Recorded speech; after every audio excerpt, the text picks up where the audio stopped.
Baik. Bismillahirrahmanirrahim. Assalamualaikum warahmatullahi wabarakatuh. Wassalatu wassalamu ala asrafil anbiya'i wal mursalin wa ala alihi wa sahbihi ajmain. Rabbi shrah li sadri wa yassir li amri wahlul 'uqdatam min lisani yafqahu ma ba'du. Rekan-rekan sekalian, ini kita mungkin langsung saja terkait dengan wakaf ini karena sangat menarik, apalagi kaitannya dengan peristiwa COVID yang kita hadapi bersama.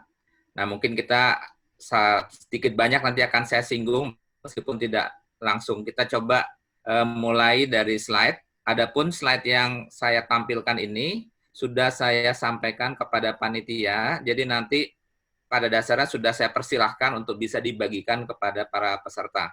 Kita mulai saja. Bismillah.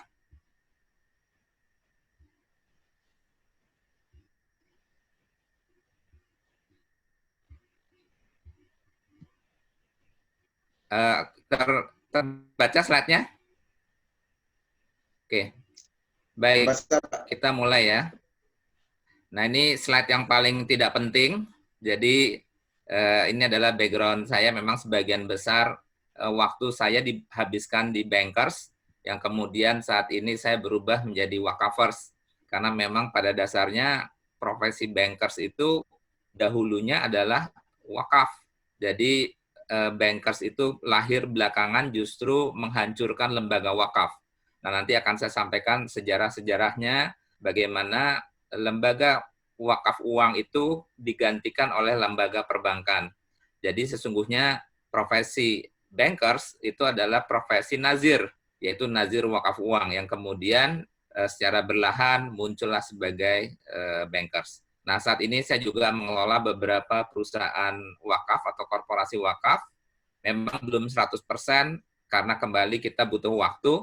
Jadi ownernya mulai secara bertahap mewakafkan 10%, ada yang 5%, ada yang 15%, tapi harapannya nanti ke belakang perusahaan-perusahaan tadi bisa menjadi sepenuhnya sebagai korporasi wakaf. Baik, kita lanjut.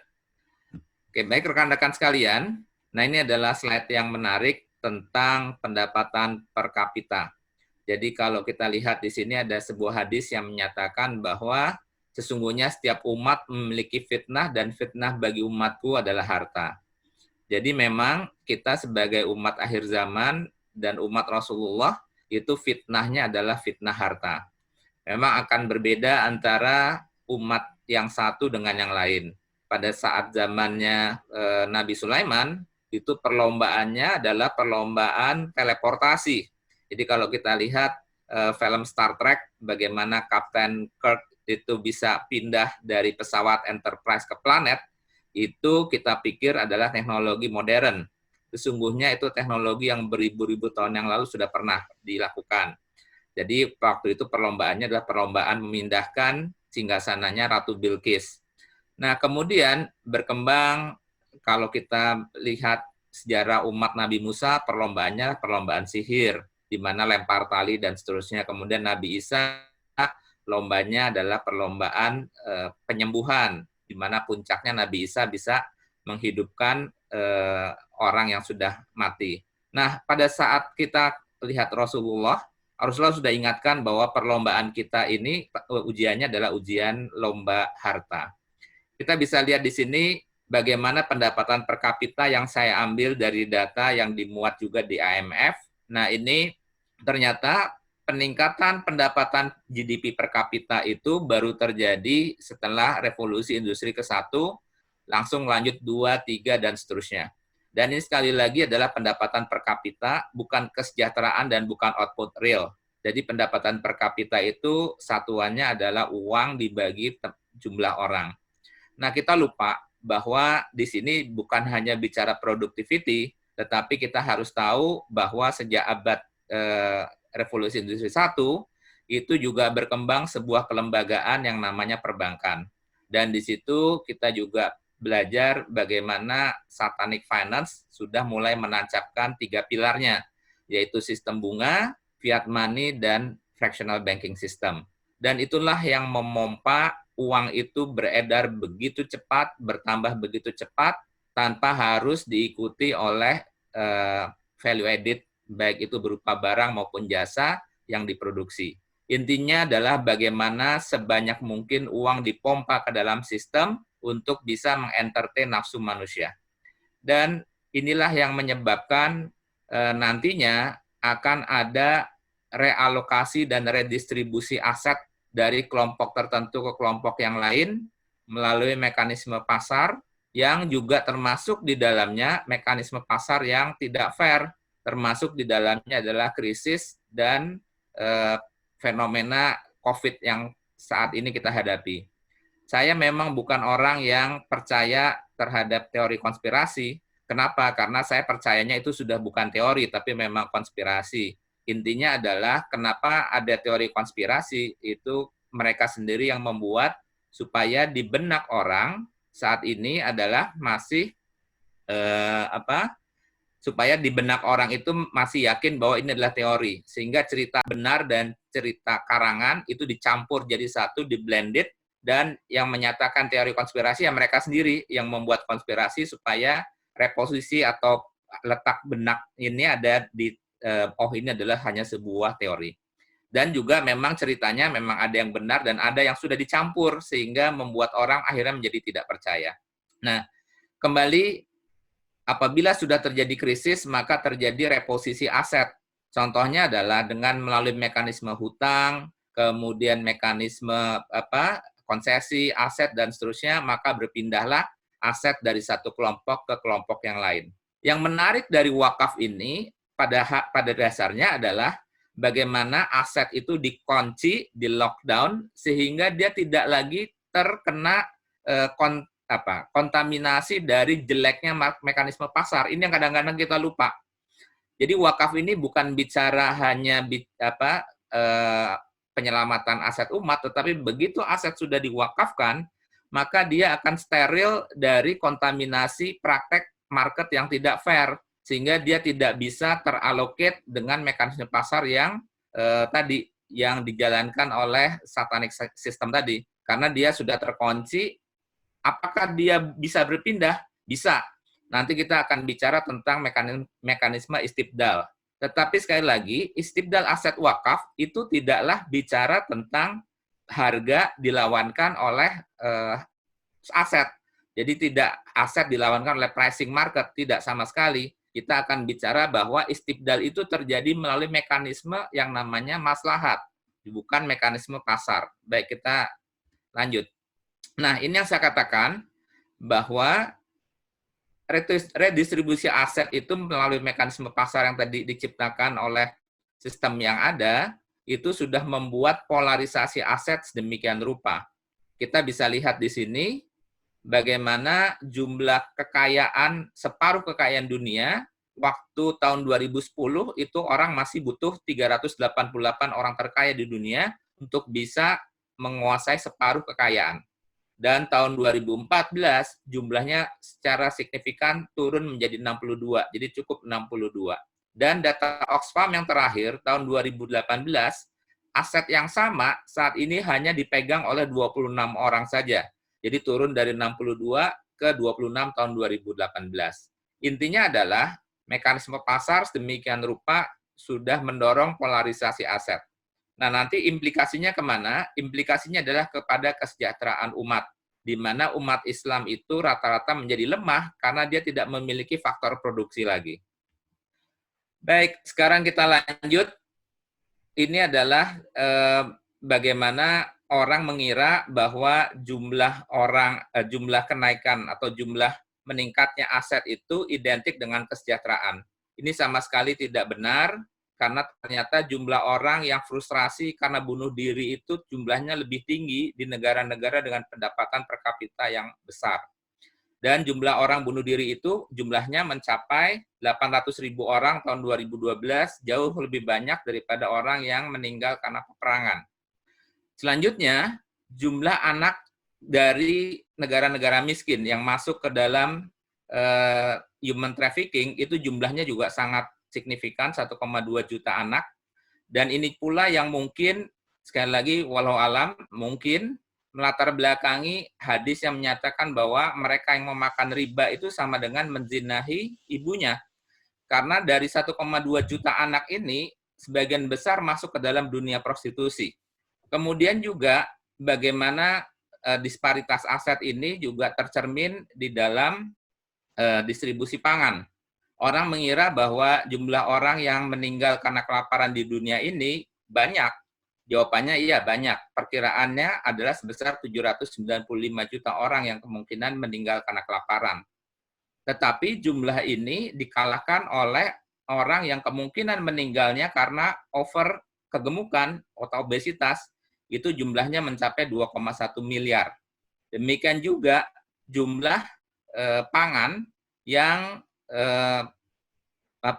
terbuang itu jumlahnya 4 kali lebih banyak, jadi terbuang tuh karena expired, tidak dihabiskan, dan seterusnya, jumlahnya lebih banyak 4 kali lipat daripada jumlah yang dibutuhkan oleh 795 juta orang yang kelaparan ini.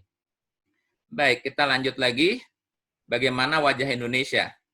Nah, di Indonesia ini 4 orang terkaya itu kekayaannya sama dengan 100 juta penduduk termiskin. Kemudian juga jumlah pertumbuhan orang kaya di Indonesia itu tertinggi di dunia, khususnya setelah ada kebijakan tax amnesty, baru mereka ngaku punya aset dan ternyata jumlah kenaikan orang yang memiliki atau mengakui punya aset karena ketakutan tax tadi itu menyebabkan Indonesia mencatatkan negara dengan pertumbuhan orang kaya tertinggi di dunia tahun 2017. Tapi dalam waktu yang sama, 19,4 juta penduduk Indonesia masih alami kelaparan. Nah, jadi sesungguhnya kita tidak perlu takjub dengan pidatonya Pak Prabowo yang menyatakan 2030 Indonesia bubar. Itu karena diambil dari dari novel Ghost Fleet. Nah, kita lihat saja ini adalah ancaman Allah dalam surat Al-Isra ayat 16. Allah mengatakan bahwa sebuah negara itu akan dihancurkan sehancur-hancurnya apabila terjadi disparitas ekonomi yang sangat tinggi. Jadi di situ disebutkan bahwa kami memerintahkan orang-orang bermewah-mewah dari mereka sehingga mereka berdosa negeri itu, lalu mereka berhak mendapatkan ketentuan azab dan seterusnya. Baik, kita lanjut lagi dengan slide berikutnya. Nah, kemudian itu tadi saya bicara faktor makronya. Sekarang kita masuk bahas ke faktor mikronya. Di aspek mikro, kita lihat di sini bagaimana Milton Friedman menyatakan bahwa social responsibility dari sebuah bisnis tidak lain adalah keuntungannya. Dan juga Stiglitz mengatakan bahwa yang namanya trickle down effect itu hanya mitos saja. Itu nggak akan pernah terjadi. Nah, kenapa demikian? Karena kita lihat, kita bongkar yang namanya konsep CSR atau corporate social responsibility. Kalau kita lihat CSR adalah sebuah teknik, dia menyatakan adalah triple bottom, people, planet, profit. Nah, people, planet, profit semuanya bicara tentang bottom line. Nah, kalau kita bicara bottom line dari sebuah unit usaha, maka kita bicara tentang, kita lihat saja ROI terbesar sebuah perusahaan berapa? 10%, 20%. Berarti kita bicara hanya 10-20% dari sebuah activity yang dimiliki oleh perusahaan. Adapun mulai dari sales, COGS, gross profit, overhead, itu bukanlah interest dari lingkungannya, bukanlah interest dari umat. Itu semua adalah mencerminkan interest dari sang pemilik modal. Padahal sang pemilik modal bisa saja ngumpetin bottom line-nya di dalam overhead. Tergantung kepentingannya. Kalau dia ingin avoid dari pajak, maka overhead-nya dia besarin. Kalau dia ingin mendapatkan reward dan seterusnya, maka profit-nya dia besarin. Jadi intinya perusahaan itu di-running tidak atas dasar interest dari lingkungannya, dari umatnya. Sehingga dua profesor, yaitu Mark Kramer dan Michael Porter, tahun 2006 yang lalu menerbitkan konsep yang namanya CSV, atau Corporate Shared Value. CSV ini konsepnya muncul karena kedua profesor ini frustrasi dengan konsep CSR. Jadi intinya adalah bagaimana menginternalisasikan kepentingan umat, kepentingan masyarakat masuk ke dalam kepentingan perusahaan. CSV ini pada dasarnya sudah diperkenalkan, sudah banyak pembahasannya, tetapi dalam prakteknya sulit melembagakannya. Ke dalam seperti apa melembagakannya. Sementara Islam itu sudah 15 abad yang lalu sudah memperkenalkan konsep CSV ini. Dan CSV ini atau Creating Shared Value ini tidak lain adalah sebuah konsep yang dijalankan oleh korporasi wakaf. Kenapa dijalankan oleh korporasi wakaf? Karena kembali, wakaf itu meskipun tidak ada di dalam Al-Quran dalam konteks merujuk pada finansial instrumennya, tetapi kata wakaf itu semua ulama sepakat merujuk salah satunya kepada surah Ali Imran ayat 92 yang bunyinya lantanul birra hatta tunfiqu mimma tuhibbu. Sesungguhnya belum sempurna kebajikan seseorang sebelum dia menginfakkan harta terbaik yang dicintainya. Nah, sekali lagi harta terbaik yang dicintainya. Kalau dia seorang pengusaha, sudah pasti harta terbaik yang dicintainya bukanlah bottom line-nya, tetapi adalah engine atau perusahaan itu sendiri. Itulah harta terbaik yang dicintainya. Kalau dia mewakafkan atau menginfakkan 10% dari bottom line-nya, maka 10% besarnya misalkan 1 miliar, 1 miliar ini bukanlah yang terbaik. Karena tahun depan dia bisa mendapatkan 20 miliar dan seterusnya. Maka dengan kata lain bahwa harta terbaik yang dicintainya itu tidak lain adalah engine-nya atau perusahaannya. Dan itulah makna dari wakaf. Baik, sekarang kita lanjut lagi. Nah, sehingga tadi ujungnya adalah pada dasarnya apa yang saya sampaikan tadi, cerita tentang kemiskinan dan seterusnya, Allah sudah menyatakan bahwa Allah tidak menciptakan kemiskinan, itu ada dalam surat An-Najm ayat 50 surat 53 ayat 48. Allah menciptakan kekayaan dan kecukupan. Jadi intinya adalah kemiskinan itu ya jawabannya benar, seizin Allah, tetapi Allah tidak ridho dengannya. Sama seperti penindasan, seperti diskriminasi. Nelson Mandela pun juga yakin bahwa kemiskinan itu adalah buatan manusia. Nah, sehingga di sini ada tanggung jawab bagi kita untuk melawan kemiskinan melalui alat-alat atau instrumen langit yang memang sudah disiapkan oleh Allah. Mari sekarang kita buka tentang sejarah kejayaan Islam. Dari sejarah kejayaan Islam ini, kita mulai dari wakaf perdana Umar bin Khattab. Jadi wakaf meskipun tidak ada di dalam Al-Quran, ada di dalam hadis, dan hadis inilah yang menjadi sangat masyhur dan dipakai untuk rujukan mengenai fikih wakaf. Di mana Umar mendapatkan aset terbaik berupa kebun kurma, yang kemudian dia datang kepada Rasulullah apa yang harus dikerjakannya dengan kebun itu. Maka Rasulullah mengatakan, bila engkau suka, maka engkau tahan, dan engkau berikan hasilnya kepada orang lain. Intinya seperti itu. Nah, kata-kata yang saya garis merah itu adalah fikih wakaf yang dirujuk, yaitu aset tanah tidak dijual, tidak dihibahkan, dan tidak diwariskan. Nah, adapun kalimat Rasulullah itu hanya berhenti sampai situ. Sedangkan kelanjutannya itu sudah bukanlah perkataan Rasulullah.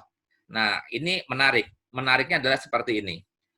Kenapa Allah bedakan antara instrumen zakat yang begitu rinci dan begitu lengkap aturannya, sementara saat bicara tentang wakaf, dia begitu linian dan begitu loose, sehingga nanti akan ada praktek perbedaan antara mazhab dan berikutnya antar negara dan penafsiran ulama.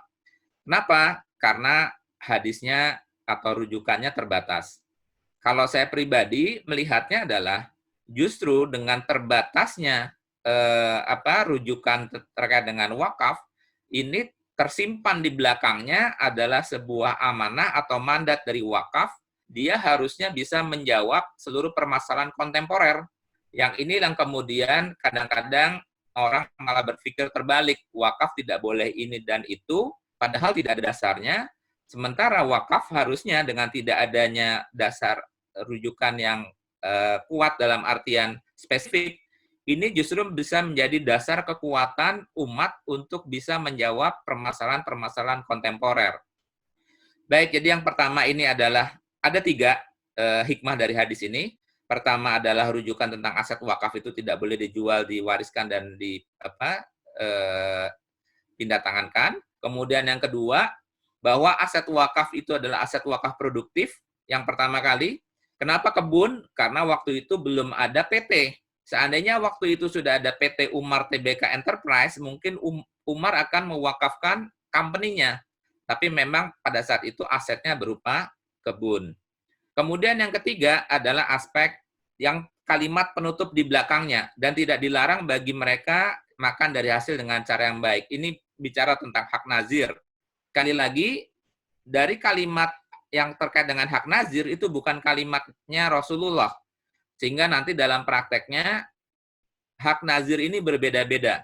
Di Indonesia, sepakat 10% dari hasil bersih. Di Malaysia, setahu saya sekitar 20%. Tetapi kalau kita bicara Arab Saudi, nanti kita lihat bagaimana Arab Saudi, ini bahkan dia mengatakan nggak ada batasan yang clear, yang penting adalah sebagian besar untuk maquf alaih. Nah ini, yang terjadi di Saudi. Pertama adalah bicara tentang sumur. Kita juga di Indonesia dan Malaysia, anggaplah di Indonesia dan Malaysia air itu banyak, sumur pikiran kita selalu bicara tentang bertoharoh. Padahal kalau kita lihat di Saudi, sumur itu adalah bagian dari faktor produksi. Tidak mungkin ada kebun tanpa sumur. Jadi dia merupakan alat produksi, sekali lagi produktif. Kemudian yang berikutnya, sumurnya sudah berubah menjadi rekeningnya saat ini adalah pendirian hotel bintang 5. Dan di situ disebutkan bahwa nazir setengahnya diserahkan pada fakir miskin, setengahnya adalah reinvestasi. Nah, kita pikir juga jelas saja sumur itu berubah menjadi hotel setelah hampir 1.400 tahun lebih. Kita lupa bahwa sesungguhnya sehari di sisi Tuhanmu adalah seperti 1.000 tahun menurut perhitunganmu. Jadi boleh jadi Utsman sendiri kaget. Perasaan saya waktu itu mewakafkan sumur, tapi kenapa pahalanya adalah hotel bintang 5. Menunggunya buat Utsman saat ini rasanya seperti 1,5 hari saja. Cerita tentang Umar Abdul Aziz, ini saya ambil dari bukunya Yusuf Qaradawi. Di situ disebutkan bahwa Umar Abdul Aziz adalah khalifah yang sangat terkenal, dia cukup 3,5 tahun bisa mensejahterakan negaranya, tetapi kita selalu mendengar cerita tentang zakat. Bagaimana ada orang, negara yang tidak lagi ada orang yang berhak menerima zakat. Ini bisa terjadi bukan karena zakatnya saja yang luar biasa, tapi wakafnya juga hebat. Di situ diceritakan bagaimana Umar Abdul Aziz meminta istrinya mewakafkan emas perhiasan. Dan emas perhiasan itu tidak lain adalah sebenarnya identik dengan wakaf uang. Karena pada saat itu pertukaran menggunakan dinar dirham yang representasi dari gram emas. Jadi sebenarnya wakaf uang itu sudah mulai dikenal sejak zaman Umar Abdul Aziz. Baik, kita lanjut lagi. Nah, ini adalah periode-periode tentang kejayaan umat Islam itu identik dengan kejayaan aset-aset wakaf.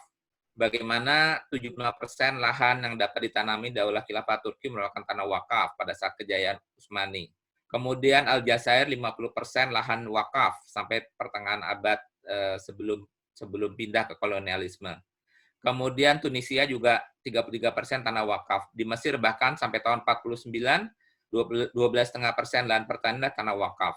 Dan di Iran sekitar 30% dari lahan tanam adalah lahan wakaf dan seterusnya. Yang menarik adalah di Palestina, yang saat ini pun Turki tengah mendownload sertifikat-sertifikat ini untuk diserahkan kepada pemerintahan Palestina untuk dia berargu dengan deal of the century-nya Trump. Ya, karena di situ tercatat 233 sertifikat tanah wakaf dengan 890 bangunan di atasnya, jauh melampaui sertifikat privat.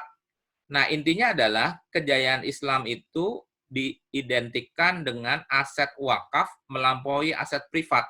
Nah, kita bisa bayangkan apabila aset wakaf di Indonesia saat ini ada 7,2 juta hektar lahan sawit yang hanya dimiliki oleh 8 pengusaha kelapa sawit yang merupakan salah satu penghasil devisa terbesar nomor 2. Nah, kita bisa bayangkan kalau lahan-lahan tadi merupakan lahan wakaf, maka otomatis kesejahteraan masyarakat, BPJS, dan seterusnya bisa selesai dari lahan-lahan wakaf tadi. Nah, berikutnya adalah cerita tentang Adudi Hospital di Baghdad. Ini teman-teman tinggal googling cerita tentang Bimaristan atau rumah sakit. Meskipun dari jurnal-jurnal yang saya baca, tidak ada jumlah yang pas untuk menyatakan satu Bimaristan atau satu rumah sakit itu di cover oleh lahan seberapa besar. Tetapi di situ jurnal-jurnal yang saya baca bicaranya adalah satu Bimaristan itu cover by one village. Jadi satu desa lahan pertaniannya dipakai untuk membackup operasional rumah sakit. Jadi rumah sakitnya adalah mauquf alaihnya, sementara ada aset produktif yang membackup operasional dari rumah sakit tersebut. Bahkan di sini disebutkan naskah tertulisnya tahun 1281 Masehi. Di sini disebutkan bahwa semua orang tidak perlu warga negara, tidak perlu memiliki member seperti BPJS dan seterusnya, non-member, dan tidak ada iuran, mereka dirawat sampai dengan sembuh. Menggunakan apa? Menggunakan aset wakaf yang membackup rumah sakit. Nah, ini perkembangan yang menarik. Kalau ini saya download, ini cerita tahun 2019, jadi sedang berjalan. Saat ini di Pakistan sudah mulai dikembangkan obligasi atau sukuk wakaf yang akan digunakan untuk fasilitas listrik dan air bersih. Dan menariknya, wakaf ini kalau kita lihat satu persatu, ya ini kenapa saya cantumin di sini, kalimat terakhir itu bahkan wakaf bisa digunakan untuk konservasi hewan. Jadi kita sekarang terkagum-kagum dengan instrumen-instrumen yang dimiliki oleh UNDP, yang dimiliki oleh WWF untuk mengkonservasi spesies tertentu.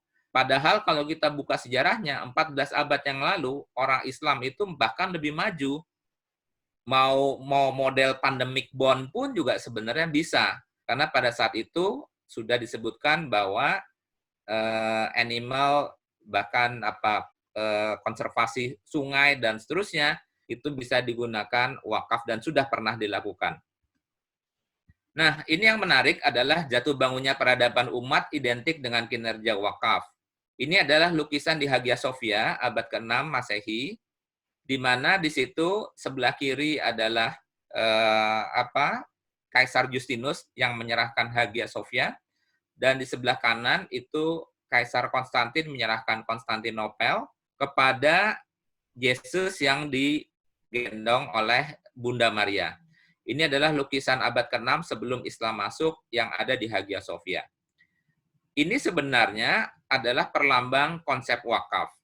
Kita kemudian mengarti sempitkan bahwa menyerahkan gereja, sama seperti kita menyerahkan masjid. Kita lupa, kalau kita buka sejarah, baik itu gereja, masjid, bahkan Ka'bah sekalipun, yang namanya temple, yang namanya tempat ibadah, tempat ziarah, itu tempat pertemuan para kabilah untuk melakukan transaksi dagang. Atau area itu adalah area komersial bisnis district. Jadi sesungguhnya menyerahkan gereja, menyerahkan temple, itu adalah menyerahkan komersial bisnis district.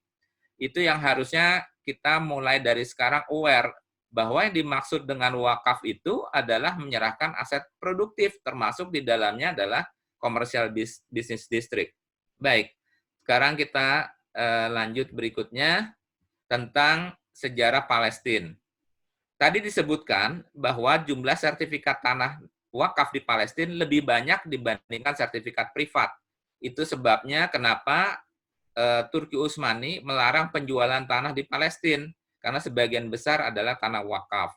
Sampai tahun 1918, pada saat Turki Utsmani itu tidak bisa lagi mempertahankan gempuran dari tentara sekutu masuk, maka yang pertama kali dihancurkan oleh tentara Inggris, oleh Jenderal Allenby dan Jenderal Perancis, saya lupa namanya, itu adalah lembaga wakaf terlebih dahulu. Kenapa lembaga wakaf harus dihapuskan? Karena untuk menghilangkan larangan penjualan tanah di Palestina. Dan dalam waktu yang bersamaan, maka terbelilah tanah di Palestina secara sistematik. Oleh siapa? Oleh pendatang-pendatang Yahudi yang waktu itu mendapatkan biaya dari Jewish National Fund.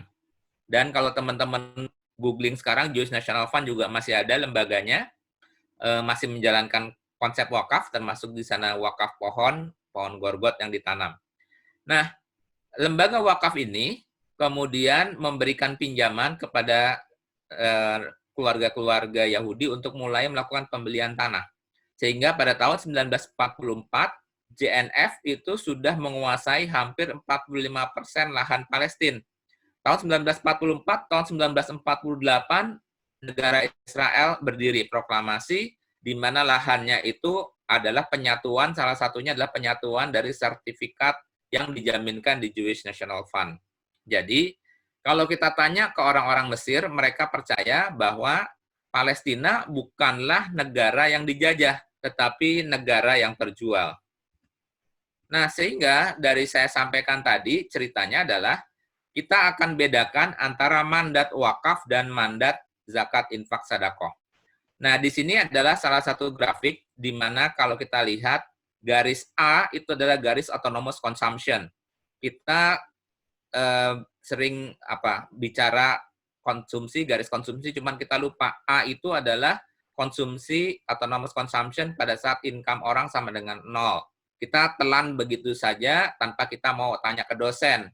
Karena kalau dosennya itu dosen konvensional, dia tidak akan bisa jawab gimana ceritanya pembiayaan autonomous consumption ini. Karena kalau kita buka buku Samuelson, buka buku Kocianis, pokoknya ekonom konvensional, dia tidak bisa menjelaskan bagaimana A ini bisa diwujudkan. Sementara di dalam Islam itu sudah sangat clear. A itu adalah peran dari instrumen yang namanya zakat. Maka tugas zakat itu menutup autonomous consumption sampai dengan sustainable level. Kemudian di mana peran infak sedekah, peran infak sedekah dia berfungsi sebagai cushion, bisa berusaha. Apabila dia terjerumus lagi, maka peran infak sedekah yang menjadi bantalan. Dan infak sedekah ini juga berfungsi sebagai emergensi. Itu sebabnya zakat infak kita akan untuk segera disalurkan. Adapun wakaf, dia bicara tentang membangun peradaban. Atau kalau kita nanti sampai ada pertemuan berikutnya, kita akan bahas lagi yang namanya demand manusia atau kebutuhan manusia mulai dururiyah, hajiat, dan tahsiniyat. Nah, peran wakaf ini bicara di level hajiat dan tahsiniyat. Baik, kita sekarang langsung masuk ke konsep wakaf sendiri. Wakaf, ini elemen wakaf dari 5, wakif, benda wakaf, nazir, ikrar wakaf, dan mauquf alaih. Intinya adalah, wakif adalah orang yang berwakaf, benda wakaf pada dasarnya semua benda yang tidak habis dalam satu kali konsumsi, itu dapat diwakafkan. Tetapi entah kenapa, kurikulum wakaf di negara-negara kolonial, itu menjadi sempit, menjadi masjid, madrasah, makam, musolah. Dan menjadi sempitnya ini, hasil penelitian saya ini adalah by design untuk mengkerdilkan kelembagaan wakaf sendiri yang pada saat itu umumnya muftinya dipegang oleh Snooker Grow-nya, di mana di situ ada reduksi dari wakaf menjadi sempit sekali. Nah, kemudian nazir adalah lembaga atau orang yang dipercaya untuk mengelola aset wakaf. Dia bukanlah pemilik karena benda wakaf itu milik Allah Subhanahu wa taala. Ikrar wakaf adalah bentuknya ada aset wakaf ini akan dimanfaatkan oleh siapa? Apakah dia sifatnya golongan atau sifatnya khairi? Apakah sifatnya temporer, berjangka waktu, atau sifatnya jangka panjang? Semuanya ditaruh di dalam ikrar wakaf. Nanti kita akan masuk ke dalam diskusi saja. Baik. Nah, jadi ini yang saya katakan tadi, bahwa kenapa di fikih wakaf sangat terbatas, ini bukanlah sebuah penghalang, justru harus dipandang sebagai sebuah khasanah pengembangan bagi kemaslahatan umat, atau kita bicara maqasid syariah. Apakah boleh habis, bagaimana kalau hilang atau rugi, haruskah dalam bentuk fix, bagaimana kalau uang, dan seterusnya. Ini nanti mungkin kita bahas dalam tanya jawab gitu ya, karena ini yang paling sering menjadi kendala kenapa wakaf ini tidak berkembang. Kita sambil jalan saja. Nah, mengenai aset wakaf ini, saya ambil dari Undang-Undang Wakaf nomor 41. Intinya adalah pada dasarnya semua benda yang tidak habis dalam satu kali konsumsi bisa diwakafkan. Termasuk di dalamnya di situ adalah wakaf uang, surat berharga, saham, dan seterusnya. Nah, beberapa aset wakaf yang sangat terkenal atau fenomenal, diantaranya adalah Hijaz Railway, yaitu aset wakaf berupa jalur kereta api dari Turki sampai dengan ke Madinah, yang kalau kita lihat film-film Lawrence di Arabia, itu agen Inggris, ya, anak buahnya Jenderal Allenby, yang mengompori keluarga-keluarga di semenanjung Jazirah supaya berontak, termasuk dalamnya keluarga Saud, selalu ngambil setting di atas rel kereta api ini yang dia bom, yang dia putuskan, yang dia hancurkan. Kenapa? Karena jalur kereta api ini adalah salah satu, selain untuk kereta haji, dia juga sebagai jalur logistik Turki Utsmani untuk menjaga kepentingannya di Jazirah Arab. Kemudian juga instalasi pemurnian air di Jeddah juga merupakan wakaf. Al-Azhar itu adalah contoh wakaf. Kita tahunya Al-Azhar hanya universitas, cuman kita lupa bahwa Universitas Al-Azhar itu di backup oleh perkebunan, salah satu perkebunan terbesar di Mesir, di backup oleh properti, di backup oleh lembaga keuangan. Termasuk di dalamnya pada saat negara itu defisit di Mesir, dia meminjam dari Badan Wakaf Al-Azhar. Nah, ini teman-teman sendiri pasti sudah lebih paham tentang Johor Corporation dan Wakaf Anur. Jadi saya lewatkan saja, tapi paling tidak ada juga cerita Al-Waris, bagaimana sebuah masjid wakaf diruntuhkan untuk kemudian dibangun kembali, tetapi dibangun kembali sudah satu set dengan kompleks apartemen dan office tower. Kemudian Social Islamic Bank Bangladesh, di mana sebuah lembaga perbankan sudah mulai memasukkan deposit wakaf sebagai komponen pembiayaan banknya. Kemudian Al-Raji yang sudah mewakafkan seluruh perusahaannya. Jadi saat ini Salman Al-Raji ini bukanlah pemilik, semuanya sudah masuk ke dalam foundation wakaf. Kemudian Zamzam Tower, kemudian kebun olive oil terbesar di Turki adalah di atas tanah wakaf, dan Wakif Bank Turki itu adalah lembaga cash wakaf sisa Ottoman yang kemudian oleh Kemal Pasha dirubah fungsinya menjadi bank, maka berubah menjadi Wakif Bank. Kemudian yang berikutnya adalah wakaf Indonesia. Intinya adalah jangan mengajari orang Indonesia untuk berwakaf, kita tinggal mengingatkan lagi karena darah wakaf pada dasarnya sudah ada. Pertama adalah wakafnya Habib Bugak di Saudi. Saat ini adalah semua orang Aceh apabila dia pergi dengan ONH biasa, masih akan ditambah lagi living cost-nya berasal dari uang sewa dari tanahnya Habib Bugak. Kemudian pesawat RI-01 juga demikian, ya. Kemudian juga pesawat kenegaraan wakil presiden itu juga wakaf. Senayan itu adalah wakaf. Emas yang ada di atas Monas sebagian wakaf, dan gedung DPR juga wakaf dari Darun Najah. Nah, ini adalah skema tentang wakaf. Jadi pada dasarnya kita lihat satu persatu mulai dari kiri ke kanan. Pertama adalah wakif. Wakif pada saat dia menyerahkan wakafnya maka kita bisa bagi menjadi dua, aset wakaf sosial atau aset wakaf komersial. Ini semuanya didudukkan di dalam ikrar. Apabila dia berubah menjadi aset wakaf sosial, ya sudah nazir menjadi operator dari aset wakaf sosial. Kalau dia menjadi komersial produktif, maka akan menjadi dibagi dua. Kalau dia berupa aset real, lahan, dan seterusnya, maka dicatatkan ke KUA, keluar nazir atau aset wakaf produktifnya, kemudian dalam bentuk pabrik atau seterusnya dioperasikan, labanya untuk makuf alaih. Tetapi kalau dia dalam bentuk uang, jadi aset wakafnya berupa uang, maka dia harus melalui LKSPWU untuk dikeluarkan ikrar wakafnya, kemudian masuk ke dalam rekening nazir, oleh nazir, maka dia ada dua pilihan, mau direct investment atau indirect. Kalau dia indirect berarti lewat instrumen, keuangan. Kalau dia direct, ya bisa langsung investasi pabrik, hotel, dan seterusnya. Apa bedanya pabrik yang pertama yang di baris bawah sama baris yang atas? Kalau yang di baris bawah, apabila dia itu tidak fly, maka pabrik atau hotel itu bisa dijual.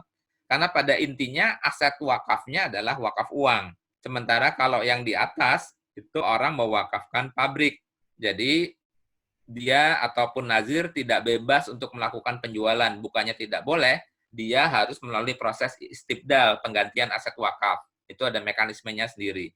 Tetapi kalau yang di bawah, dia bisa melakukan jual belinya karena pada dasarnya asetnya bukanlah pabrik itu, tetapi uang. Sama seperti pada saat kita tanamkan ke instrumen, apakah itu saham dan seterusnya, maka saham itu bisa diperjualbelikan untuk mendapatkan capital gain dan dividen, maka capital gain dan dividennya itulah yang kemudian diberikan kepada mauquf alaih.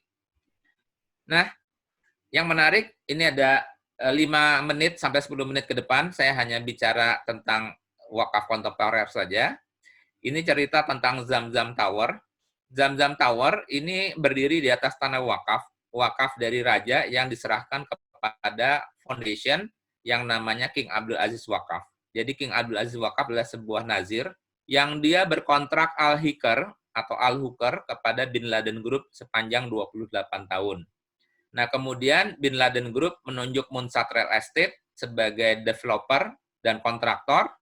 Kemudian Munsat Real Estate menerbitkan sukuk di mana namanya sukuk Al-Intifa atau kalau di kita identiknya dengan musyarakah mutanakisah.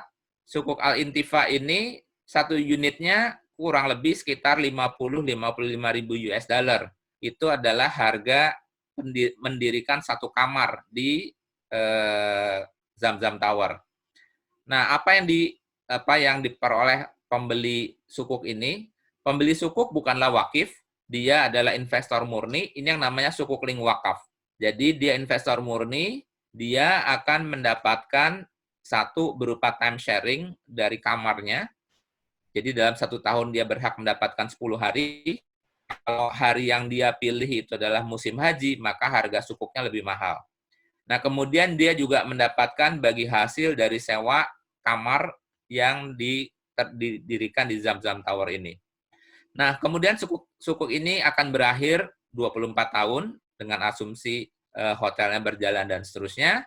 Maka dari Munsat Real Estate kembali kepada Bin Laden. Bin Laden punya masa honeymoon selama 4 tahun sebelum akhirnya Zamzam Tower ini kembali ke King Abdul Aziz. Kembali maksudnya, boleh jadi operatornya akan tetap, tetapi income keseluruhannya itu beralih kepada King Abdul Aziz Wakaf. Nah, nanti kita akan bahas tentang akad Al-Hikr. Kenapa akad Al-Hikr ini menarik? Ini membuat tantangan buat teman-teman, terutama yang di IIUM dan seterusnya. Ini topik yang bisa ditarik buat tesis ataupun disertasi, karena akad Al-Hikr ini dalam prakteknya bermacam-macam, ini adalah turunan dari akad ijarah. Bahkan beberapa jurnal menulisnya sebagai undefined list of time. Jadi ini agak menarik, di mana-mana ijarah itu salah satu rukunnya harus menyebutkan waktunya. Sementara akad Al-Hukr adalah ijarah menyebutkan waktu, tetapi para pihak sadar betul bahwa waktunya ini sangat 28 tahun iya, tapi dia sangat linian. Artinya, apabila nanti Bin Laden ternyata setelah 28 tahun dia belum break even, maka otomatis sewanya akan diperpanjang. Sampai kapan? Sampai perjanjian sewa menyewanya itu terpenuhi. Jadi yang terpenuhi adalah term and condition. Jadi saya ambil contoh misalkan, sewa menyewa ini akan berakhir apabila sudah break even dan mendapatkan keuntungan ekuivalen berapa persen. Kurang lebih seperti itu. Kalau terjadinya di tahun ke-32, di tahun ke-32. Kalau terjadinya di tahun ke-40, di tahun ke-40. Tetapi apabila lebih cepat, ya lebih cepat juga dikembalikan. Dan akad Al-Hikr ini memang hanya boleh dilakukan di atas tanah wakaf. Karena tanah wakaf ini tadi tidak mungkin diwariskan, tidak mungkin dijual, dan tidak mungkin dipindah tangankan. Artinya sampai dengan kiamat, tanah wakaf ini menjadi tetap tanah wakaf. Sehingga tidak ada spekulasi dan tidak ada kepentingan. Kepentingan nazir adalah manfaatnya diperoleh, sementara kepentingan investor terjamin dia. Nah, yang berikutnya adalah Larkin Central. Ini akan saya cepatkan karena teman-teman dengan mudah bisa mendownload cerita tentang Larkin Central Terminal Johor Bahru yang dibangun dengan menggunakan konsep initial wakif offering, di mana One Corp atau Wakaf An-Nur Corporation mengeluarkan surat saham, kemudian surat sahamnya itu dibeli oleh publik, digunakan untuk membangun terminal. Nah, di dalam prospektusnya, karena ini adalah saham wakaf, maka pembelinya adalah wakif, menyerahkannya kepada Wakaf An-Nur. Dividen yang akan diperoleh ini salah satunya akan digunakan untuk mensubsidi pedagang kecil yang tidak sanggup menyewa di Larkin Terminal Center nanti setelah menjadi shopping arcade.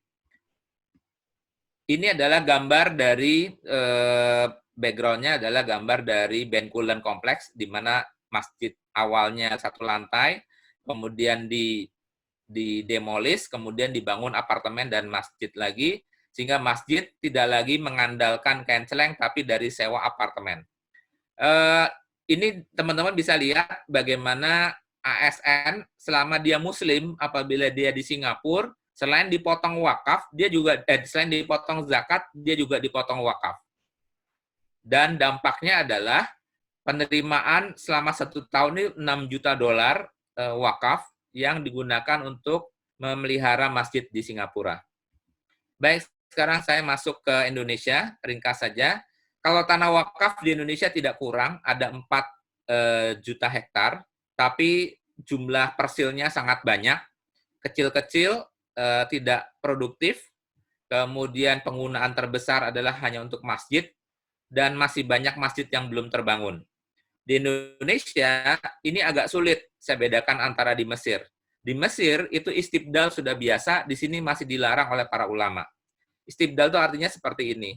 Kalau ada tanah wakaf yang cuma 200 meter, 300 meter, di Mesir itu bisa dijual, untuk kemudian dikumpulkan membeli tanah yang lebih besar, sehingga bisa digunakan untuk kemanfaatan yang lebih banyak lagi. Di Indonesia, ini masih menjadi salah satu kendala. Meskipun saya pribadi harusnya membolehkan. Nah, yang sedang saya kembangkan saat ini bersama OJK dan juga akan dijalankan secara cepat adalah sukuk link wakaf. Mengambil konsep dari sukuk link wakafnya Zam-Zam Tower tadi, intinya adalah penerbitnya, jadi sukuk link wakaf ini bukanlah wakaf, dia adalah sukuk komersial yang akan digunakan untuk membangun aset wakaf. Adapun yang menerbitkan pastinya harus eligible di market. Apakah dia developer yang bekerja sama dengan Nazir atau bank yang bekerja sama dengan Nazir. Ini kita lewatkan, langsung kita ambil struktur yang sudah saya presentasikan di DSN dan sudah dikeluarkan juga draft opini DSN-nya, tinggal menunggu nomor, sudah setuju. Konsepnya seperti ini. Kita lihat pelan-pelan. Bapak dan Ibu, ini adalah cerita tentang tanah wakaf. Asumsinya, saya ambil real case saja, ada tanah wakaf di daerah Kuningan, itu adalah tanah wakaf tahun 1942, di daerah di Warung Buncit, namanya Yayasan Radotul Muta'alimin. Tanah wakaf ini besarnya 5.000 meter, yang berdiri madrasah, kemudian sisa tanahnya dipakai untuk parkir mobil dan motor. Harga tanah saat ini sudah 350 sampai 400 miliar. Di atas tanah 350 miliar ini, Sang Nazir hanya mendapatkan pendapatan sebesar 200 sampai 300 juta rupiah setahun dari parkir motor tersebut. Ini sungguh tidak efektif dibandingkan dengan nilai ekonomi tanahnya. Maka datanglah investor yang namanya PT Provera. Nah, PT Provera ini akan bertanda tangan dengan Nazir untuk mengelola aset wakaf tersebut. Baik, ini adalah hipotetiknya, karena belum terjadi. Hipotetiknya adalah seperti ini. Pertama, si bank, asumsinya bank, saya memang merujuknya bank karena bank yang memiliki potensi untuk bisa menerbitkan sukuk wakaf. Bank ini, bank syariah, dia berakad dengan Nazir, namanya akad al-hukar. Akad al-hukar ini tadi isinya adalah bank memiliki hak sewa atas tanah tersebut Misalkan dari feasibility study-nya 12 tahun. Tapi akadnya al-hikr. Artinya apa? Artinya kalau ternyata dalam 12 tahun tidak BEP atau keuntungan belum tercapai, maka otomatis tanah tersebut sewanya masih terus diperpanjang. Sampai kapan? Sampai dengan BEP dan asumsi keuntungan tercapai. Jadi dalam hal ini bank sudah terlindungi kepentingan finansialnya.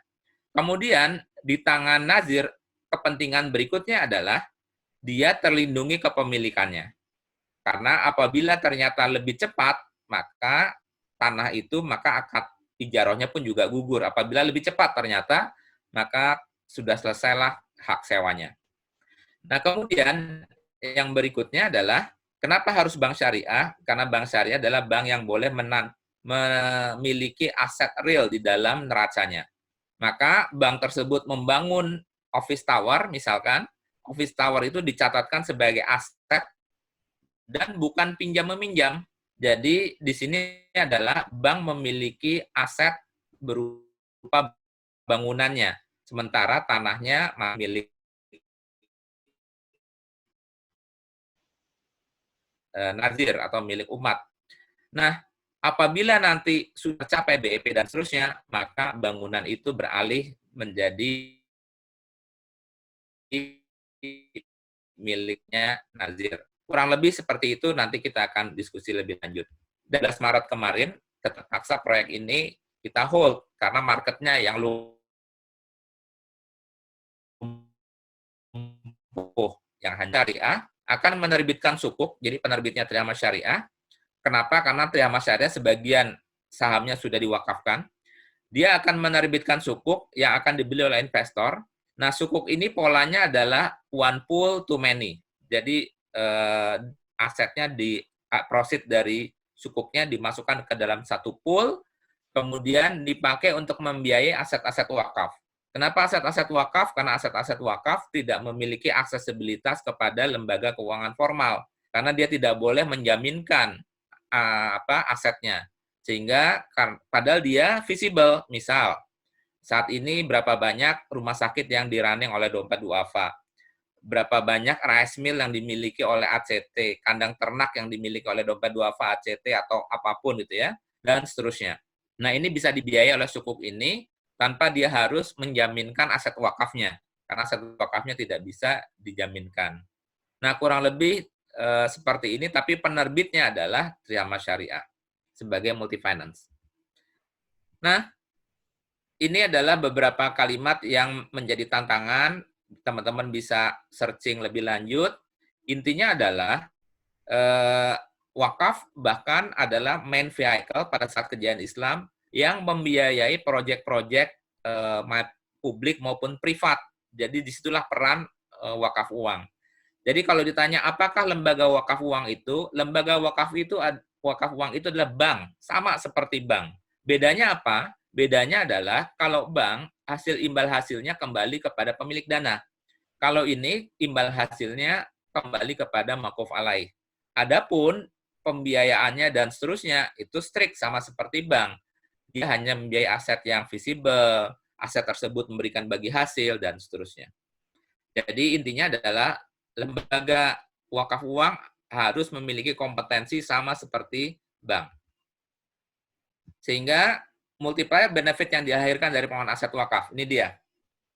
Jadi intinya adalah hanya dengan aset wakaf lah, maka transaksi itu hanya bisa dijalankan melalui mekanisme maslahat, bukan mekanisme pricing. Jadi mekanisme bukan cost of production dilawankan dengan utility, tetapi dia menunjuk pada maslahat. Harga itu representasi dari maslahat. Saya ambil contoh seperti ini.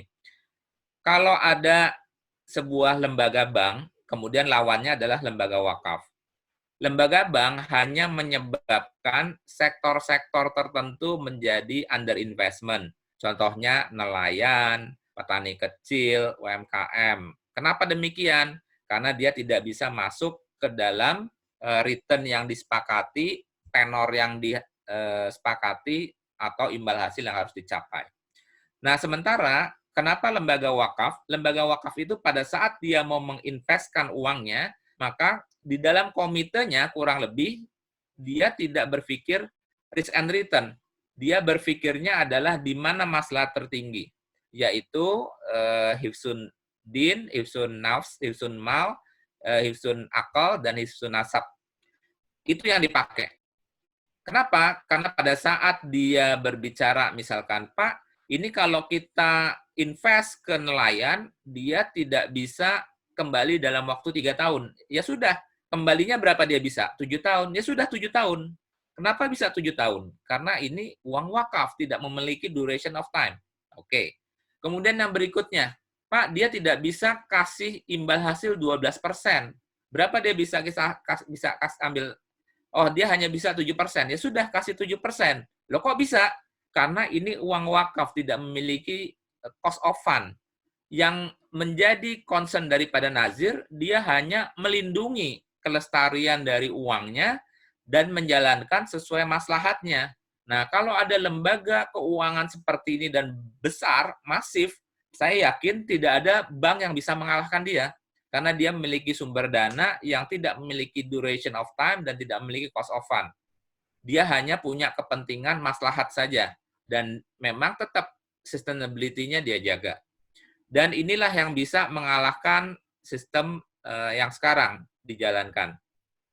Dan ini slide terakhir, teman-teman sekalian, saya yakin apabila virus wakaf ini disadari oleh semua orang, pertama, Indonesia adalah negara dermawan, ya. Kemudian tahun 2036 Indonesia adalah negara dengan jumlah angkatan kerja terbanyak.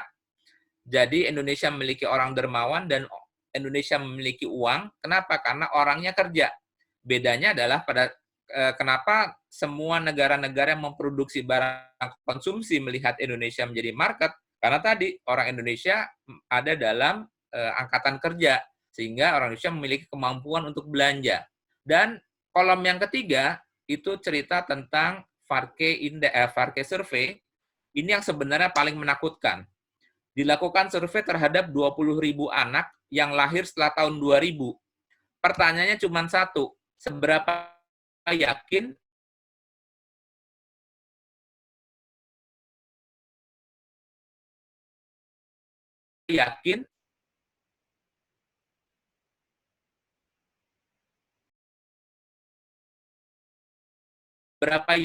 agama anak dari sekitar Sunda akan bawa kebahagiaannya. Kenapa? Karena kita berada dalam negara yang satu pada dasarnya dermawan, akan memiliki uang dan soleh. Wah, ini bahaya kalau dia diingatkan lagi tentang kebangkitan instrumen Islam, kebangkitan yang satu pada dasarnya dermawan, titik Islam, dan seterusnya.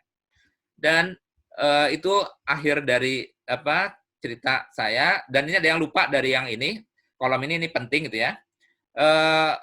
Pertama, multiplier benefit tadi, selain itu, selain kemaslahatan, hanya dengan wakaflah Islam ini bisa melakukan impact investment. Jadi kalau sekarang kita belajar SDG, impact investment, dan seterusnya, itu saya katakan itu kuno. Itu sebenarnya adalah konsep pengakuan dosa umat dunia terhadap sistem ekonomi. Kenapa pengakuan dosa? Karena selama ini dia bekerja di kuadran-kuadran tradisional investor, filantropi, altruism, dan seterusnya. Sementara kalau ilmu syariah itu diterapkan, mau tidak mau kita selalu berada dalam kotak yang hijau, kuadran C, di mana memiliki social impact yang tinggi dan financial return yang tinggi. Kok bisa? Kita jelaskan saja. Selama dia menghindari maisir, gharar, riba, terus apalagi tidak monopoli, tidak gaben, tidak menimbun, dan seterusnya, itu sudah pasti impact investment. Jadi di dalam Islam tidak ada transaksi yang tidak impact investment. Itu. Kemudian yang berikutnya, apakah kita tahan economic shock?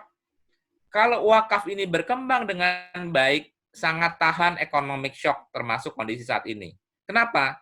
Karena semua investasi yang dikerjakan, kalau itu dikerjakan di atas tanah wakaf, maka dia memiliki investasi yang lebih rendah, ROI yang lebih tinggi, BEP yang lebih cepat. Sehingga pada saat terjadi economic shock, maka dia mudah untuk menurunkan harga sewa dan seterusnya. karena tidak ada investasi di tanahnya.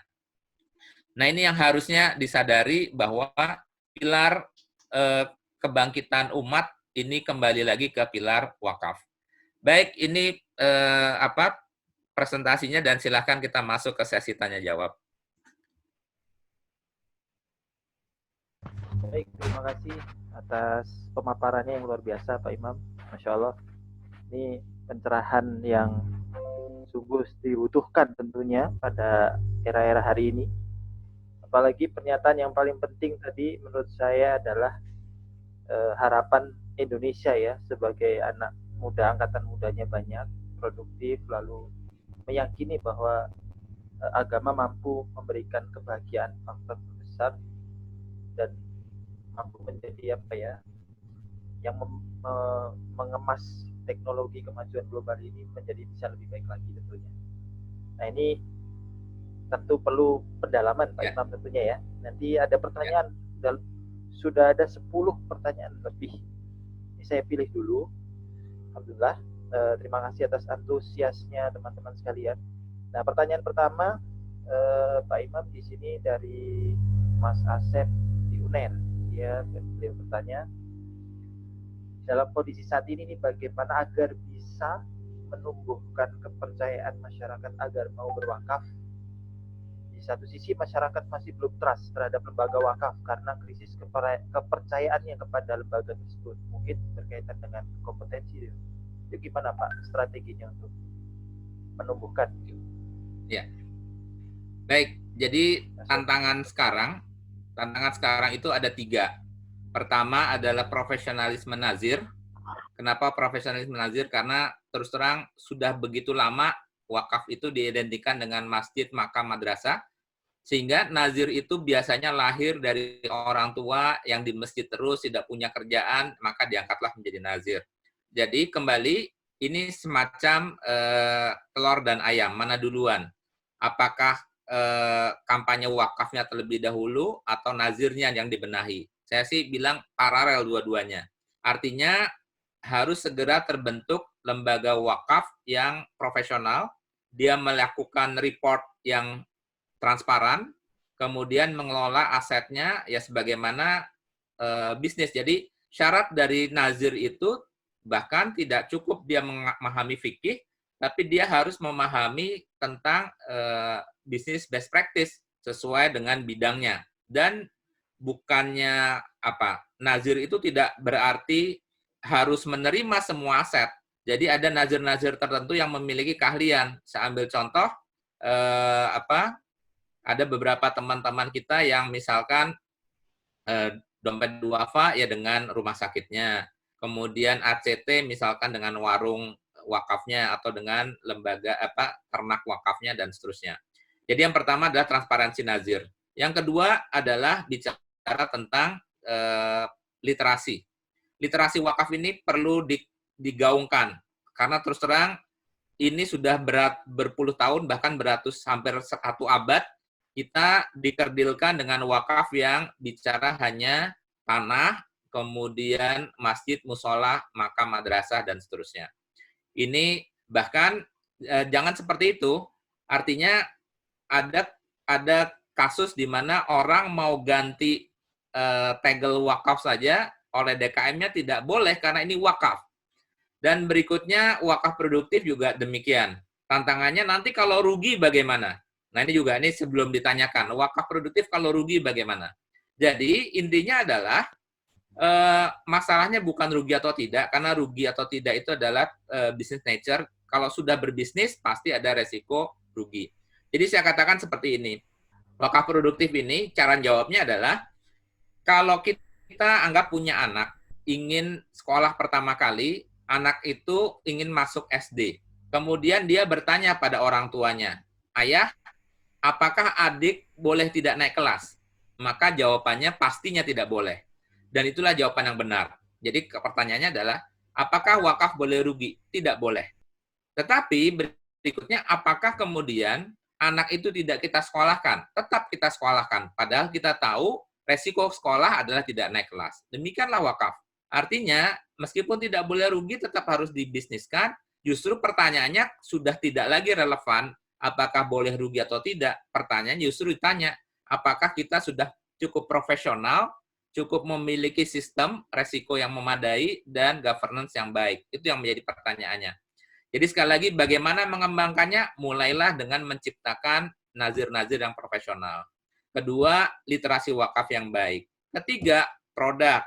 Produk juga menarik, karena janganlah kita masjid-masjid saja, musola bukannya nggak boleh, itu bagus. Tetapi banyak sekali justru yang saya katakan, masjid, musola, madrasah, itu adalah makuf alaih. Jadi mulailah kita berpikir seperti yang kayak di Bencoolen. Bagaimana sebuah masjid bisa hidup karena dia memiliki apartemen. Kurang lebih seperti itu.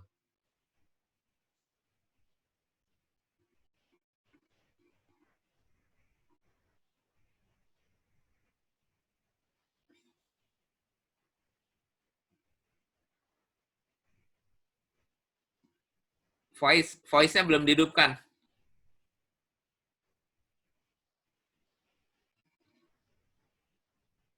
Nah, oke, terdengar ya teman-teman ya? Ya, ya. Baik. Yang kedua pertanyaannya adalah mohon penjelasannya tentang ini, bank syariah menyebabkan kematian nazir wakaf. Di satu sisi mungkin sempat ada gagasan dan mungkin sudah dilaksanakan juga bank syariah menjadi pelaku juga atau nazir wakaf juga bisa mengkolek wakaf juga. Jadi gimana Pak Imam menjelaskannya? Baik. Jadi memang idealnya tadi yang namanya wakaf uang, pertanyaannya adalah siapakah lembaga? Tugas nazir adalah menjaga sustainability dari aset. Apabila dia wakaf uang, maka aset wakafnya adalah uang. Lembaga yang bisa menjaga sustainability dari uang, pastinya yang paling pengalaman adalah bank, karena bank sudah terbukti bisa menjaga nilai dari para deposannya. Cuman bedanya adalah ini untuk kepentingan deposan dan ini untuk kepentingan makuf alaih. Tetapi cara mengoperasionalkannya pada dasarnya sama. Nah, apakah mati? Jawabannya tidak. Karena pada saat nanti bank syariah didorong menjadi pelaku wakif, pelaku sebagai nazir wakaf uang, maka badan-badan wakaf yang sekarang itu beralih menjadi mitra nazir. Karena perbankan syariah tidak memiliki arms, tidak memiliki organisasi, tidak memiliki sumber daya untuk bisa menjalankan program. Artinya, pada saat nanti, kalau memang lembaga keuangan syariah boleh, ini karena kita sedang perjuangkan, apabila lembaga keuangan syariah boleh menjadi nazir wakaf uang, maka lembaga wakaf yang lain berubah hanya sebagai pelaksana program. Dia akan datang ke nazir wakaf uang untuk istilahnya mengutilisasi atau meminjam uang wakaf itu untuk proyek-proyeknya. Dan yang namanya nanti pada saat bank syariah sudah menjadi nazir wakaf uang, dalam ketentuannya pun juga akan kita batasi bahwa penggunaannya itu hanya boleh untuk pengembangan aset-aset wakaf terutama. Jadi menurut saya malah jangan khawatir.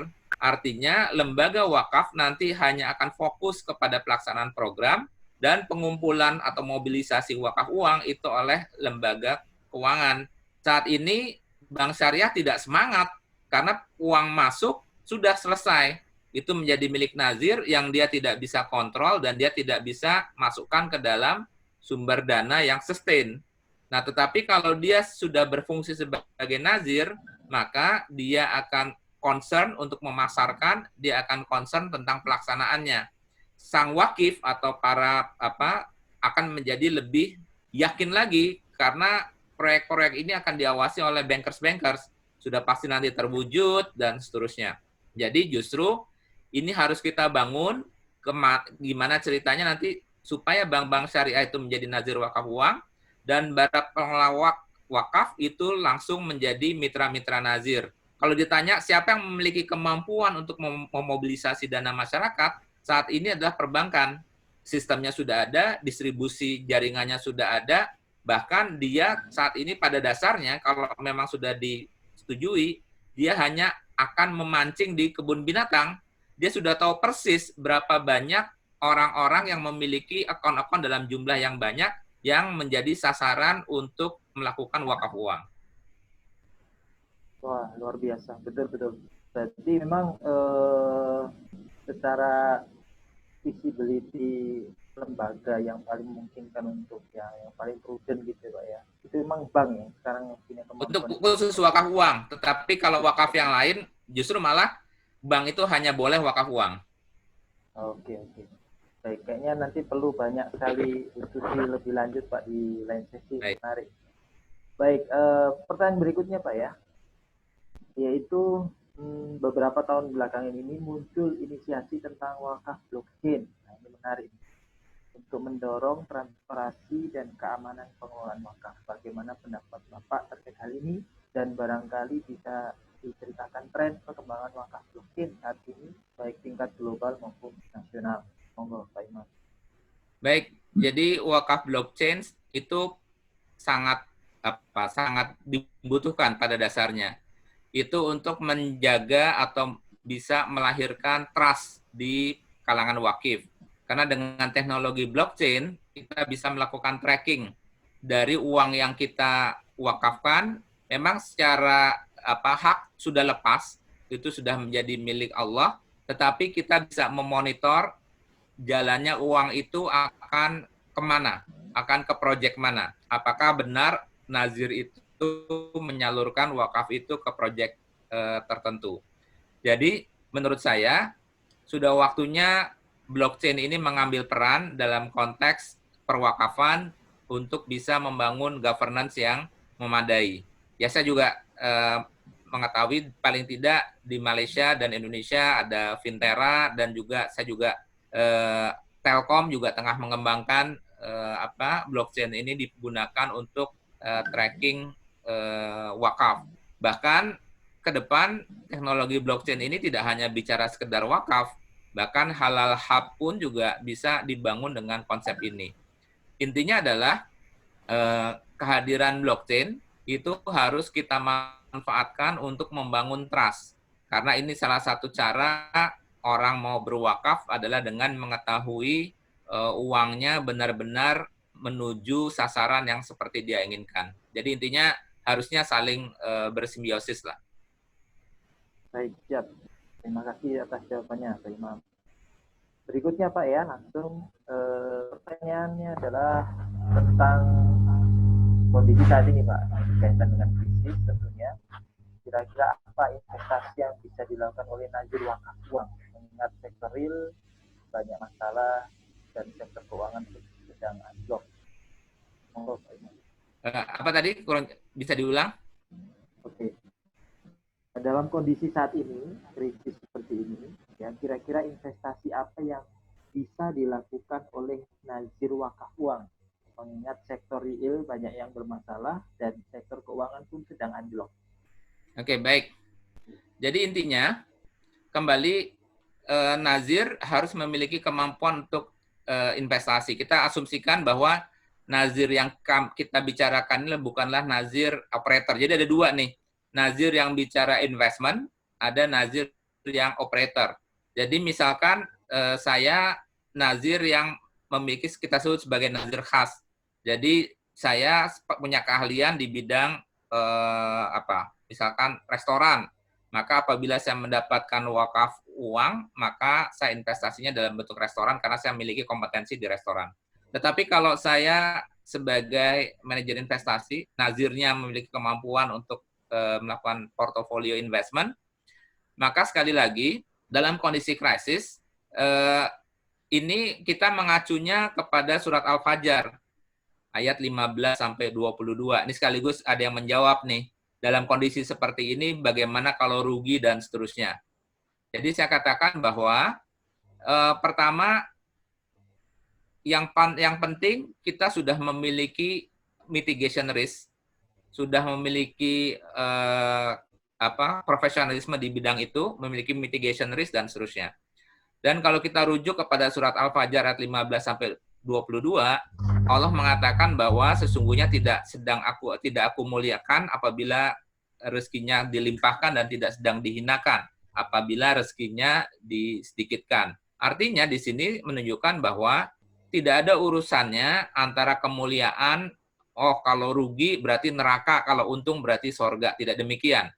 Sejauh kita sudah melaksanakan SOP yang kita miliki dan standar yang kita penuhi.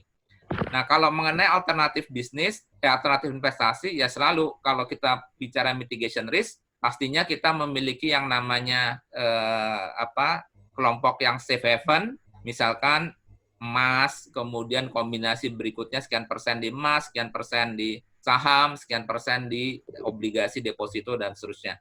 Itu kalau kita bicara investasi di instrumen. Tapi kalau kita bicara di sektor real, ya nggak ada masalah kalau bukannya nggak boleh rugi. Ya kalau memang kondisi pasarnya demikian, ya kita menjaga supaya ruginya menjadi minimal atau paling tidak masuk ke dalam survival. Dan biasanya kalau saya sendiri yang menjalankan company wakaf, wakafnya itu tidak dalam konteks, biasanya yang kami catatkan itu bukanlah rupiahnya, tetapi sahamnya. Jadi misalkan orang itu berwakaf 10.000 lembar saham. Misalkan pada saat dia berwakaf 1 miliar, maka setelah kita hitung, dia ekuivalen dengan sekian ribu lembar saham. Maka akte wakafnya adalah lembar sahamnya. Sehingga lembar saham itu bisa saja pada saat perusahaan lagi bagus nilainya menjadi tinggi, dan pada saat perusahaan lagi jelek nilainya menjadi rendah. Bahkan pada saat likuidasi sekalipun lembar saham itu tidak hilang, ya. Cuman memang menjadi tidak ada nilainya. Pertanyaannya adalah apakah dalam kondisi seperti itu maka pahalanya kemudian nazirnya menjadi berdosa dan seterusnya. Nah, kalau pikirannya sesempit itu, bagaimana ceritanya dengan Hijaz Railway yang sudah tidak ada sekarang, yang dipotong-potong dan seterusnya? Padahal kalau kita baca sejarah Hijaz Railway itu ditopang oleh 7.000 lebih nazir dan kereta api itu tidak ada, sudah dipotong dan sudah. Pertanyaannya apakah kemudian pahalanya tidak ada kemudian menjadi mubazir? Disinilah ceritanya. Manfaat awalnya adalah manfaat transportasi, tetapi dengan runtuhnya Hijaz Railway itu, kalau tidak terbangun itu, maka tidak pernah ada semangat, tidak ada cerita yang bisa kita ceritakan kepada generasi berikutnya bahwa itu pernah ada dan seterusnya, sehingga membuat semangat generasi berikutnya untuk membangun wakaf lagi. Artinya fungsinya sudah berubah dari yang tadinya fungsi transportasi menjadi fungsi yang lebih luas lagi berupa spirit dan seterusnya. Dan apabila tadi rugi dan seterusnya, maka larinya adalah kembali ke hadis yang menyatakan bahwa barang siapa berbuat kebaikan, kemudian kebaikan itu diikuti oleh yang lain, meskipun yang mengikuti lebih baik, maka yang pertama itu mendapatkan pahala yang mengikutinya, tanpa mengurangi pahala yang orang yang mengikutinya tadi. Jadi intinya adalah apa? Apapun ceritanya, berwakaflah. Karena kalau tadi kita nggak pernah berani berwakaf, buat cerita anak cucu kita nggak pernah punya cerita. Dulu pernah ada perusahaan, misal nih, kalau saya inginnya sih tetap berdiri. Dulu pernah ada perusahaan wakaf begitu besar, dia bisa menghidupkan begitu banyak orang, tetapi sayangnya karena masa, karena segala macam, perusahaan itu bangkrut dan seterusnya. Ayo kita semangat untuk dirikan lagi. Nah, kita bisa bayangkan, kalau tidak pernah ada berdiri perusahaan wakaf, terus apa yang diceritakan kepada generasi berikutnya? Jadi memang fungsinya sudah berubah, bukanlah fungsi finansial kontributor, tetapi menjadi fungsinya adalah menjadi spirit kontributor, menjadi cultural kontributor, dan seterusnya. Baik. Wah, luar biasa perspektifnya dari Pak Imam ya. Jadi saya juga pernah berpikir begitu Pak, karena banyak sekali kan dulu aset wakaf dari Turki Ottoman ya kan, terus kemudian di Nusantara katanya juga banyak yang kemudian ketika penjajah hadir itu udah dibubarkan, didegradasikan, ditutup-tutupi sejarahnya dan lain sebagainya. Sehingga ya jadilah seperti sekarang. Perlu seperti generasi para anak muda ini yang spiritnya untuk membangun peradaban Islam lagi.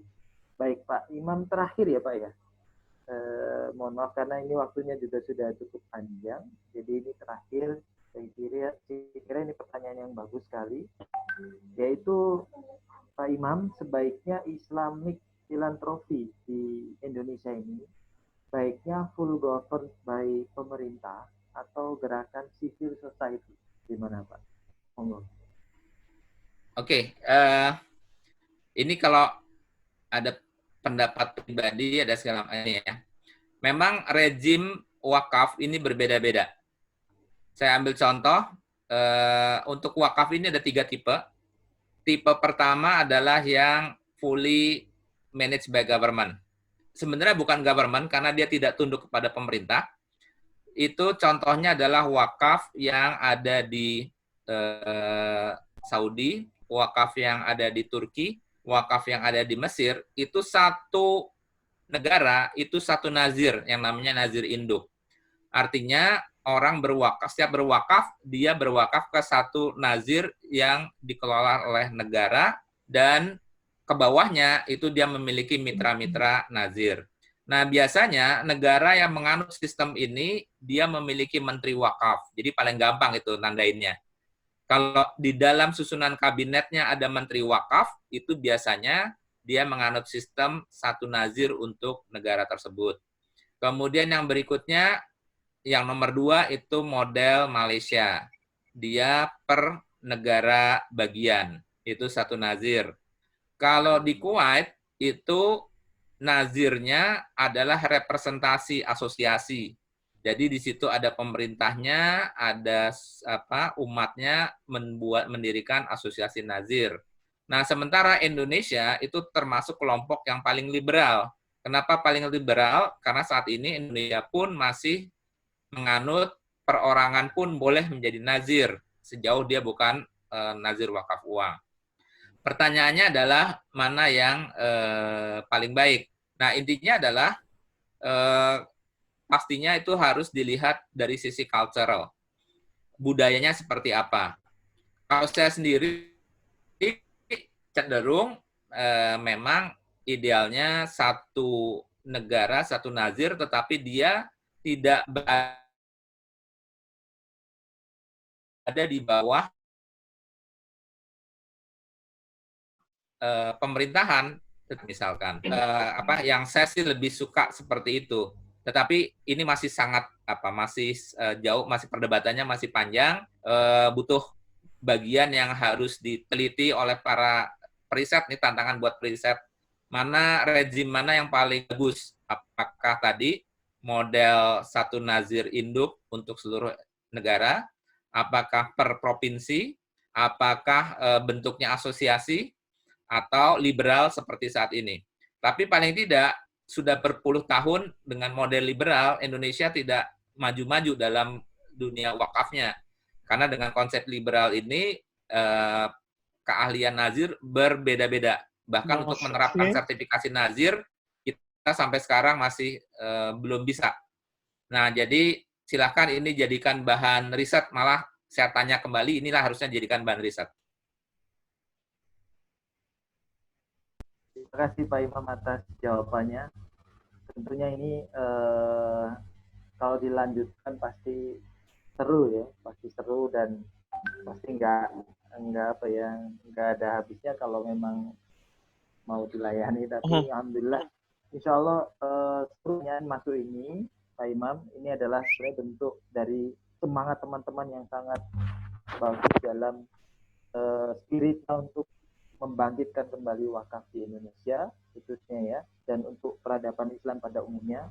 Dan untuk teman-teman pertanyaan yang belum terjawab, nanti insya Allah kita coba jawab dari melalui media lain ya, karena ini juga sudah cukup lama tentunya. Dari Pak Imam juga alhamdulillah jawabannya sudah sangat luar biasa menjabarkan, dan mungkin sebagian sudah terjawab ya bersama dengan jawaban-jawaban yang telah disampaikan. Baik, sekali lagi Pak Imam, kami ucapkan terima kasih, jazakumullah khair atas ilmunya, dan semoga pertemuan ini diberkahi oleh Allah. Teman-teman ya untuk bergerak dan berkolaborasi, insya Allah teman-teman, silaturahimnya kita berlanjut ke nyata, dan tentunya semoga apa yang kita lakukan menjadi legacy untuk kita dan keluarga dan juga bangsa kita. Amin. Amin. Baik, terima kasih Pak Imam sekali lagi. Ya, Masya Allah. sama. Sehat ya Pak ya. Baik, sama-sama. Sehat-sehat juga buat semuanya. Baik, saya sebagai moderator mengucapkan terima kasih atas kehadiran teman-teman luar biasa sekitar 90-an tadi. Saya kembalikan kepada MC, kurang lebihnya kami mohon maaf. Assalamualaikum warahmatullahi wabarakatuh. Waalaikumsalam warahmatullahi wabarakatuh.